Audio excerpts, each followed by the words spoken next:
Alright, we're rolling. Good morning. It's cold. Hello, good morning, and welcome to the Chirping in the Park podcast. Mark that up a bit. It's freezing today. It is, I think, 4 degrees is what we checked out, and it was below zero last night, so yeah, it's been pretty cold. However, we are blessed with a sunny day, which is pretty nice, and it's been hard to get out here a little bit lately, just because we've had a lot of rainfall and a lot of wet weather. The park fields are pretty dang muddy and flooded. Mainly just water over a grassy field. It's been pretty... The tiny train tracks flooded. Yeah, the tiny train track is flooded. Anything with a slope just has a large body of water at the bottom of it. So it's been a little bit tricky to get out, but today is one of those days that we can talk. And yeah, no wind as well. Very low on the wind factor, so I'm very happy about that. So, following our trend of something off the bench and something from the collection, I've got a couple of knives. Now, I have brought these on the podcast before, but I promised that they would be finished. I'm about halfway there on the promise, so we'll see. These are some knives I've been making for the Sydney Knife Expo, which is what it's called. Oh, I thought it was the... Oh, no, it's the Cutlers Expo. I keep mucking up the name. It's sorry. fine. It's really hard to say. We'll put a link to the event. The Cutlers Expo. Sydney Knife Expo. Sorry. It's probably going to be past by the time this airs. This might be past by then, but we'll see. I've brought along 2 blades. The first one is one I've already shown off to the previous podcast viewers. This is a blue steel, an Aogami collided steel, some steel I bought in Japan. And that's the blade there, which is cool. Now the finished knife now features a really light handle. This is an ash handle with some little Australian Jarrah pegs just at the base here, which is pretty cool. I'm just going to move this forward because it's wigging the camera out a little bit. Sorry. Right, there we go. Fluorescence is a little... The fluorescence is too much, yeah. Apologies. Where was I? Yeah, so ash handle for the knife, and I've got some little pegs that fit into the sides of the knife, and they sit proud. I've seen a bunch of knife makers doing this lately, and thought it could be a good opportunity to experiment and be a little creative with some of the sort of stuff I'm making for the knife show. There's nothing wrong with what I do right now, but it's always nice to break out of the norm and do something a little bit more creative. I guess it's just another variation of a wire handle. It is a wire handle. She's been doing a few of them. The pegs actually start out from a piece of hardwood dowel that I lathe down. You can see the point on it. It's not very centered, but that's okay. Lathing it down to about 10 millimeters and then slicing it in half to make these 2 little half-round pegs. So that's what they look like there. And then slowly making the ends of one end of the pegs sort of tapered so that they all slot down and lock the handle in place. And I was a bit not sure about how well this would fit, mainly because it's a complete circle here, and I was worried that there would be a lot of rotation for the handle, but my research sort of proved otherwise, that the hole that's there, a 10mm hole that fits the 10mm dowels and my knife, actually creates a lot of sort of centrifugal sort of pressure or circular pressure onto the whole thing. It actually locks it in really well, and I didn't really need to glue this guy in. I just sort of tapped him in, and we were pretty snug. I couldn't get these guys out. I was a bit worried. So I was a bit suspicious about it not being very reliable. However, my beliefs have changed because it looks really cool. So I've got a bunch of these planned for the Sydney Cutlers Expo. Dark handles with some lighter pegs just to mix it up a little bit, and some of them might feature some details at the back end of the handles, so you can all look forward to seeing that at some point. So that's going to be cool. And I brought a second piece. Now it's not finished, and I did show it off recently, but I apologize. This will have probably the same handle very shortly. This is the Tokafu steel that I showed off maybe a couple of podcasts ago. This blade is now finished, and this is how gorgeous this stuff looks. This is the copper and brass material. It'll get a little darker, we think, with oxidization. Yeah, so I've actually etched this the day before yesterday, and I'm just letting it naturally oxidize. So I'm really hoping that I get a little more reds tones coming out of the copper. That's my plan, anyways. We'll see how that goes. And yeah, it might bring the brass out as well, but we'll see. So yeah, that guy looks way prettier now. You can see my breath this morning. It's very cold. And the blade has been sanded up to 1,000 grit, so I didn't take it too crazy, too far. I don't really bother with my blades when I etch them, especially Damascus blades. 1,000's probably fine. Yeah, it depends what kind of finish you're going for. Yeah. Shay's not big on the shiny Damascus look. Yeah, this is pretty shiny, but yeah. Yeah, but the very high contrast polish, like the Super glossy, yeah, I get what you mean. Yeah. Stainless Damascus, like that really aggressive white on light grey kind of deep hydrochloric etch is not really your jam. Yeah. Well, yeah, so that's my knife, and my knife's going towards the show that I'm going to in Sydney. So I'm pretty excited, and I'll try and get maybe one more or a couple more knives to bring off just to show off leading up to that event. Maybe one of the bigger ones? And yeah, maybe one of the bigger ones. I've got some larger Damascus knives I made maybe half a year ago or so that are due to be completed, and different handle, very Western style blades. You talk about the really big one? I mean, I've got heaps. Quite a few, that are like 8 to 10 inches, so... Yeah. These are the little bevers. I'm talking about the 12-inch guy. He's pretty big. Oh yeah, I mean you've got a few large knives in the set. So. Yeah. Anyway, so that's my part of the collection. I hope you like that part, and we'll move on to Lena. I was gonna say that. Oh, carry on. Sorry. You guys missed the Shay talking about the stress with this handle type. The other thing, which if you're a knife maker, you could probably understand. Like you already know the things that can go wrong with this, but one of them being when you make a perfect hole and you make something to fit exactly to that hole and then you try and put glue in it, you're going to have some resistance. Oh yeah, I actually made it. Yeah, you're right. I made it hydraulic. So well, before we move on to your subject, this is funny. You can see these pegs are nice and level. When I was gluing this knife and fitting him in, one of the pegs was slightly higher, and I was like, oh, I'll just quickly push that down. I had the knife facing me this way, I didn't see this side, and just pushed it down with my thumb while the glue was wet. It was quite a snug fit dry, but the glue kind of lubricated everything. And then I went to put the knife down, and then I picked it back up just checking how the glue was, and then the other side had lifted up by about 10 mil. So I looked down the knife being like, let me push that one down, and all I saw was the left side going down and the right side going whoop, and I was like, oh no. So I had to manually clamp them both down while this 5-minute glue was setting, which is stressful. And that was annoying. So and because it's because these ones, when we originally talked about this, we talked about doing a flat-topped peg and maybe adding a decoration. Yeah. But Shay wanted to do a simpler version, so he did a slant. But as soon as you add a slant, then you make it way harder to do any kind of clamping jig everything just for the top of it. Yeah. So, I might need to make a little piece of wood with a slit in it, just so it add a slant on it, maybe. With a slant on it, and it'll hold everything in place. Yeah.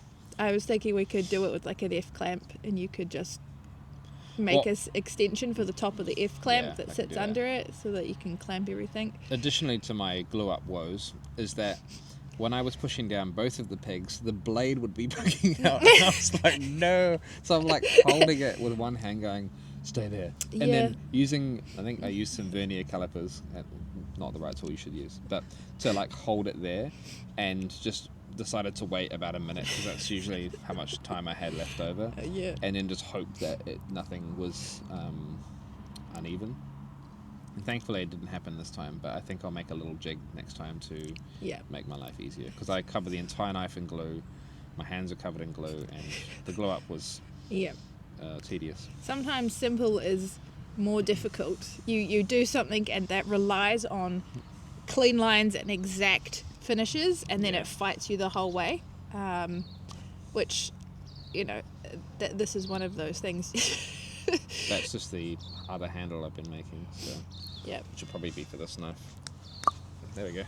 A little pop, probably be audible. Pretty tight fit. So Shay adding problems to this, and I've seen a few few different variations of jigs, but if you have to clamp the blade and both of the pins as you glue up the handle, it adds a little bit of trickiness to it. In place. Yeah. Yes. So as much as it looks beautiful with these perfectly tidy little slanted pins, they cause It caused a little bit of mayhem. Yeah. Anyway, little bits of chaos. That was the extra bit of what happened with that.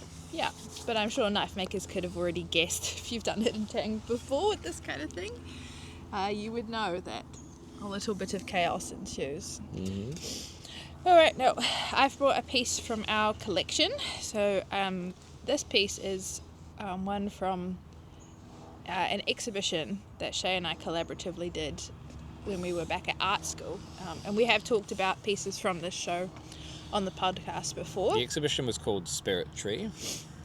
We did exhibit a government house. Yeah, we exhibited it as part of that exhibition and then part of our level 7 diploma. Yes, they were both. Level 7 diploma was first though, wasn't it? No, it wasn't. I think your diploma was first. Then we had Spirit Tree. Then maybe my one was. I'm not sure what the order was because it was kind of. Anyway, they have been exhibited. And I've sold almost all the other pieces from this collection. But you kind of have to have the right kind of weird for the things from that collection, because they were all knives that looked like bugs or variations of different creatures with blades. They had a good amount of creep to them, probably the best way to describe that. But this was the first piece that we made collaboratively together. And was a really good test of our communication skills when we were making this. Yeah. So this is the piece. So we called this a Razorleaf, like the Pokemon move.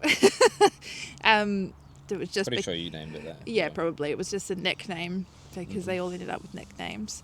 So there were designs for this, and the original, the blade looked a bit different.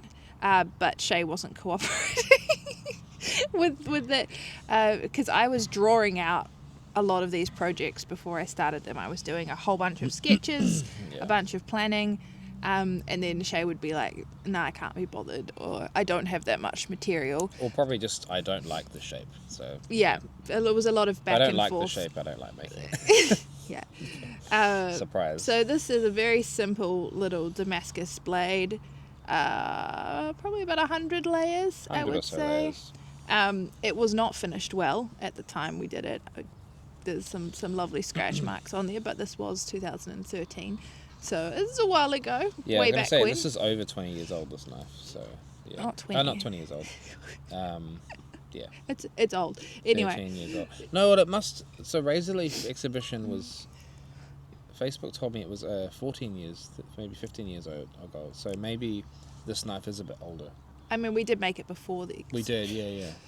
Anyway, it's a bit older. It's like old as, over 10 years. Simple, a little blade, and then we have a brass fitting with a piece of leather, and then a deer antler handle that I've carved, and it has like a leaf going up the spine of it, and then the sides are based on an insect, like somewhere between a grub and a grasshopper, and then you have these little brass pins inlaid to represent the spiracles, which is the breathing holes that insects have down the side. Yeah. So they don't have the same kind of circulatory system as we do. The air comes in from here and then travels through the body, passes back, which was just one of those fun things. And I've had a few conversations with bug nerds about it when they see it and they're like, "Oh my gosh, that you did the thing!" It's like, yes.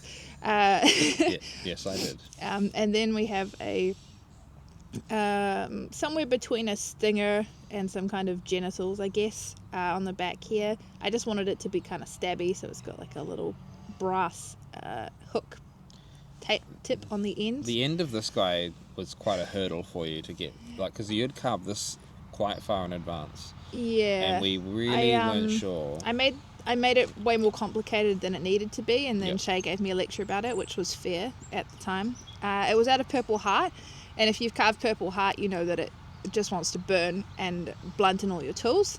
It's a pretty colour, but it's a real pain to get nice details in. I could probably do a much nicer job of it now, but it was a real pain in the butt when I did it at the time, and I should have just done a flush join at the top and made it like a bezel kind of thing. Instead I carved all the edges down, which made glue up really annoying. And then it also has a little bone bead in the end that the brass sits into. Yeah. I like that part about it. Yes, yeah. I like that too. But it was just a little bit first of its kind. Convoluted, but that's okay. It was a bunch of ideas all slammed together. And then the underside, it's kind of like a rolling scales thing. This was probably, it's not the craziest design in the collection. It's pretty simple actually. But got the most visceral reactions from people. Some people loved it. Other people, it immediately elicited like a squishy texture. Like their brain went to like hoo-hoo grub kind of thing, and they were like, no, I don't want to touch that. It looks like it'll be soft. No, thank you. Which was one of those things interesting for me. Great conversations around the piece. So, and then this was the key piece, and then all of the other pieces for the exhibition followed on from this idea. So we had another one that was a lot more tapered in shape. Also had a stinger form on the end, and it had a pointer of a deer antler, I think. I don't know if it was a pointer, but it had a very long pointed, more like a beak shaped blade. And I made a stand so it stood vertically, and it was displayed with the tip coming down and the butt of the handle in the ear. Is it the one with the garnet stones in the handle? And instead he had a very hooked talon harpoon. I'll see if I can find a photo and include it. And instead of these brass pins, there were garnets in silver bezels set into the side of the carving. Did I do that or did you do that? Don't remember. I can't remember. Yeah. I'm going to say probably you. Yeah, probably. We were probably too poor to afford to buy a silver tube, so I would have made individual. Was it silver or was it brass? It might have been brass tube. Did we even do tube? Maybe the photograph. No, it was tube. It was tube. Okay. Because they were round. Yeah, they were round. Yeah. I think it was actually brass tube. We wouldn't have been able to afford silver. There would have been a lot of silver because there was at least 10 of them. So I'm pretty sure it would have been. I think there were less. Brass. Maybe 6, like 3 on each side. I can't remember. We'll pull up the photograph and be very right or wrong. Who knows? Yeah. That one was fun. My mentor for that exhibition, actually, for my level 7, purchased that from me at the end of the show. He really liked it. Because when we were talking about it, and we mentioned this last time about the level 7 program, was to do with materiality and looking at each, like if you were a painter, blue is a material, red is a material. But I was focusing more on, I did 2 parts to my level 7. So I did the carved pieces and collaborative works with Shay, and then I had a whole section of these deformed plastic pieces that looked kind of like cocoons and like insects, very organic, thoraxes and abdomens. Like I heated and eggs as well, the sort of egg shaped. Did I? Like, it's a long time the ago. inside, Yeah, I don't know if I have photos of any of that stuff because it all just went in the bin afterwards. But the plastic bottle forms, I really was a little obsessed. It was the same idea as the handles. And I had, at the time, I wanted to do them in glass, but we didn't have capabilities for that. But that was sort of an add-on. It was all based around insects and sort of a surrealist theme throughout all of my work. Because I love surrealist work. And I love weird, drippy, textural, making people question the meaning behind sort of stuff, pieces. And that's what a lot of my exhibition work was, which is very funny in contrast to Shay's, like, here's a thing. It has a practical purpose, and I'm showing you technical skill, and that's a lot of, at the time, that's a lot of what Shay was making. He was making things to sell, and I was not interested in that at all. And now I'm not interested in that at all.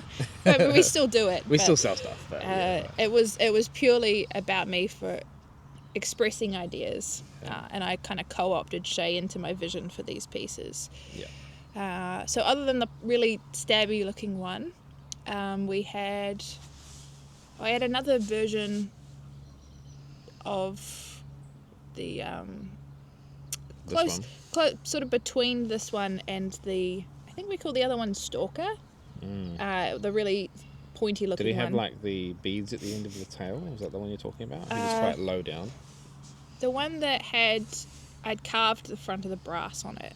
It sold in the last couple of years. Oh yeah, And I know had that one. I had filed. There was jimping on the blade, That's right. and it was quite narrow. And I always imagined like a supervillain in a cartoon or something, eating pickled onions or eyeballs or something off the end of the knife. Like it was just the vision I had when I made the knife. Like it was carved in a similar. It was very insecty, kind of creepy. And it had a weird little bit at the end that was it's more... like the psychotic villain has like the special, very, very special fork they eat the enemy's eyeballs You know how they out of. pick their teeth or something with a knife? That's cool. Yeah, that was the vision I had for it. That's funny. I think someone attended a class, and at the end of the class they were asking about it, and I explained my vision, and then they were sold on it, and I'm like... They bought it. It's just one of those random things. So funny. And then we had... the one that was more kind of arrow shaped. Yeah, almost, that's the one I'm thinking and it was an integral, and that one had more like a squid body. Yeah, he's the low down one I'm thinking of. Yeah, and that one had like some brass beads on the end of him. Maybe not. Maybe it's a different one. That's a different one again. Oh, gosh, yeah, there was a few so pieces. many. No, this one we made like a tentacle stand, so the tentacle stood like this, and the blade was straight down through the middle. If you think about like a squid, I know what you're how talking their about. beak sticks out like with the tentacles, and then the abdomen came up. And that one sold as well to two guys who are really high when they came into the shop, and they paid cash. They were wasted. It for, I think you had it for $800. I don't know. They just it was kind a lot of money. They gave me a lot of money, And they just went, here you go, and they just took it with you. And you were They like, were do you want so me to wrap stoned. it for you? I think you wrapped it for them. They hung around for a little bit. Yeah, it was very... It's a funny experience. That one. Yeah. That was recently, maybe like 2 years ago? Yeah. 3 years ago? Don't know what they did with it. 2 years ago. It's in someone's house now, and Yeah, they it's a probably treasure. sewed it up, and they were like, what the fuck is this? Yeah, sure. They were so stoned when they came in. And I was like, well, if you want to give me money. Yeah. They weren't like violent, like it was just weed, like they just pot, like a lot of pot, but not like a crackhead with a knife. Not selling knives to people on meth. Very funny. But yeah, so most of them have found homes. I was too attached to this piece to let it go, so we've kept this one. It's the foundation piece, really, so we can really always evolve from what that object is. When we lose that reference, it's sort of yeah. hard And I to recreate. have like 3 sketchbooks worth of ideas related to these that I just pick up, put down, pick up, put down. Yeah. Because then I went on a Netscape tangent for a while, and because now that I make knives, Shay's like, just do it yourself, and Here's the Damascus I made for you. Whack, do it yourself. do it yourself, and that's maybe, not to interrupt, but maybe there's something where we combine ooh, this pretty yeah, that stuff would be with pretty. That That could would be pretty. That could be another element. Yeah, if you have know. any little offcuts, we could do some little stabby blades. Yeah, again. that It'd could be fun. something to play around with. Yeah, what do you guys think? Make some of these? Yeah. It'd be cool. It'd be cool. Yeah. And like, does your cabinet, does your kitchen need a little guy? Yeah. We did a few kind of cake knife sort of things that were similar to this that had Damascus blades, and then I did carved handles for them, and they were definitely usable, but they weren't like an everyday knife because They were more of a special occasion knife. Yeah, cake knife, steak knife. Like, we're going to cut something really special. yeah. Families You gathered show it around. off at a dinner party kind of thing. Yeah. You know, like it's more of a More of that, really. couple of times a year or like special occasions only sort of thing. Mm-hmm. Yeah, but this first collaborative piece, proper collaborative piece. And we have much bigger projects now. There are projects that I have still managed to co-opt Shay into collaboratively that require more than my knowledge extends to in ways of blade. Like this, yeah, I could definitely make. could easily make I could that. definitely make this. I could make like a chef's knife, whatever, out of Damascus now, but I just haven't got back to it. I do have like you saw last time, a whole bunch of handles in varying states that are waiting for the blades. Well, once we get those really big projects done, these sorts of projects will be less of a burden. You know, they'll be not a burden, but they'll be less difficult to create because we've already done that really long 5-year project we talked about. And once that's done, you can just, I don't know, maybe I'll just knock out a few more blades, give you them with the brass fittings, and you can jam handles on them. Yeah. I can go from there. Yeah, a lot of my pieces are pick it up, put it down kind of stuff. Often the carving, the base carving, doesn't take me long, but making decisions about finishing or adding additional decoration is where I get caught up. Stain, contrast, colours, all of those Yeah, things, right? those are the things that I catch myself on and then end up spending weeks thinking about rather than actually finishing the piece, where I should just be finishing the piece would be more. There's a bit of a duality with me having that problem as well. It's only really once I move to the handles when I'm making my knives. Because knives are black and white or they're just a shiny silver object, there's no colour to them really. I mean, apart from the one I'm making now, or doing a few. It's really the handle really makes the knife and the whole project looks different. So if you put a black handle or a darker handle on something that's already kind of more black than white, it can really overshadow the object and you can lose a lot of that contrast. But maybe you want to do that as well. Maybe you want to just leave it a bit more, I don't know, covert and less extravagant. So, I don't know. Choices. All the choices. Oh, and this piece, which I don't know if you can tell, was directly a reference to the Chantal Gilbert Yes, piece. Yeah, that's true. So her piece is a very similar shaped structure, but she has a silver handle, I think with like feather or wing forms coming out the back, and then a sterling silver, and then a stand reticulated that makes it's a bit more abstract, but it's very insecty. And so this was very much like direct influence to that piece. Obviously it looks nothing like her work, but you can, if you squint, you can see the vision.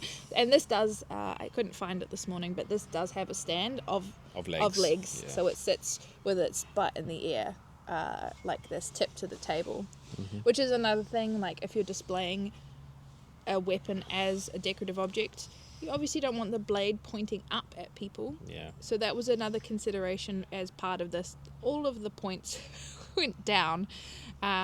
Safety first, yeah. I actually had a whole nother design, which I've never came to fruition, which was more like, if you know what a lion ant is, so if you think of the big thing from Star Wars that eats people in the desert, that's based on a lion ant, and the body sits underground, and then it has like a sand trap that comes down to a mouth that comes up, and I have this old rusty piece of steel that's like got rocks embedded in it that was going to be the base for that. Is that thing I found on the...